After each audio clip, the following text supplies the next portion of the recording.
All right, thanks, Nandi. South Africans have for years been asked to use less electricity. Many heeded the call and switched to solar panels. Now, power utility Eskom wants those generating their own power to pay for using the grid as a backup. In other words, I want them to pay more. Now, the Institute of Race Relations says customers can't be punished for complying with Eskom's pleas. Let's discuss this with the Institute's campaign manager, Hermann Pretorius, who joins us from Johannesburg. I mean, it's gobsmacking, isn't it? And deeply offensive that people who've heeded their call, gone out and bought solar panels, are asked to pay more. Yes, I think that is, damned if you do, damned if you don't. If you try to relieve pressure off the grid, you feel pressure on your wallet. So I think that's that's why we say we think it's a cry for help, in a way from a utility, really, in a death spiral. Because if you look at what has been happening to Eskom over the last 10 years, especially, you just see problem after problem and very few solutions. All right, so those who have got solar panels, if it comes to be that they end up paying more, I mean, what alternatives do they have? Do they keep finding other solutions to move away from Eskom, and how much are they allowed? Well, that's simply not clear at this stage, but I think if you are looking at a regulatory framework, the moment a regulatory framework introduces a new way of taxing or a new way of charging money, then that door has been opened. So I wouldn't be surprised if solar panels might become less attractive due to some punitive measures on tariffs or costs.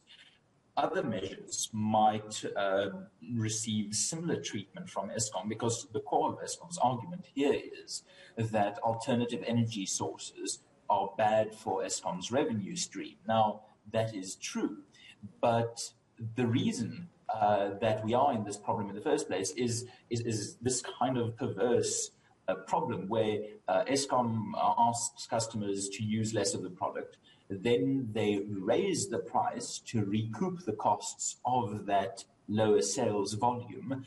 Then those higher prices incentivize customers to be creative and make other plans. And then the problem is that you go back to making the prices more expensive because people made other plans. Now, that is a perfect example of a death spiral where you just have a problem, then a solution. The solution makes the problem worse. So then you just go on ad infinitum until one of the two sides give up, or in this case, the economy sinks. But we really want Eskom to change tack, because it doesn't have to be this way. This okay, before we come into solutions, I mean, the bigger picture here again is that people who do have money to provide solar are being penalized, and if you look overseas, we're a country that's crippled by just not having any power.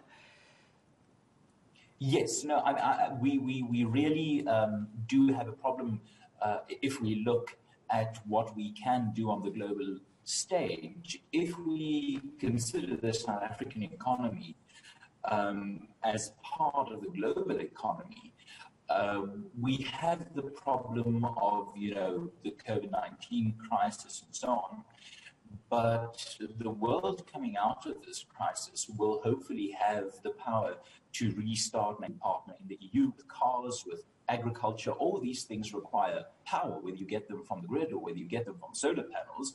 If South Africa as an economy want to participate globally and enjoy what we expect to be something of a global recovery, then we cannot undermine or kneecap South African business in this way as Eskom wants to. Okay, Herman, let's get to those solutions. You say Eskom is in a death spiral. How long does Eskom have? How long do we have? What can be done better?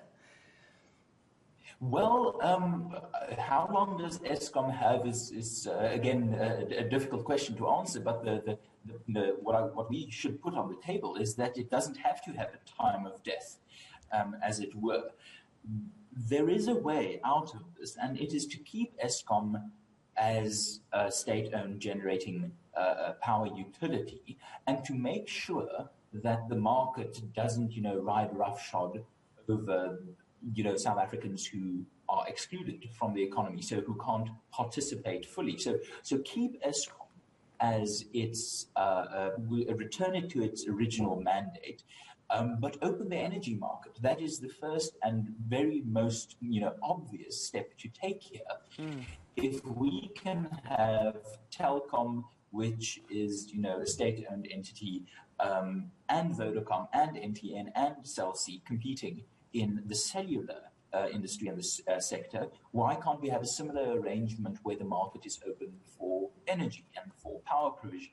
So that's keep Eskom as it is to make sure that the poorer parts of South Africa that cannot yet have full economic participation maintain that link to an electricity grid, but open the market. And then beyond that, you really must start depoliticizing Eskom.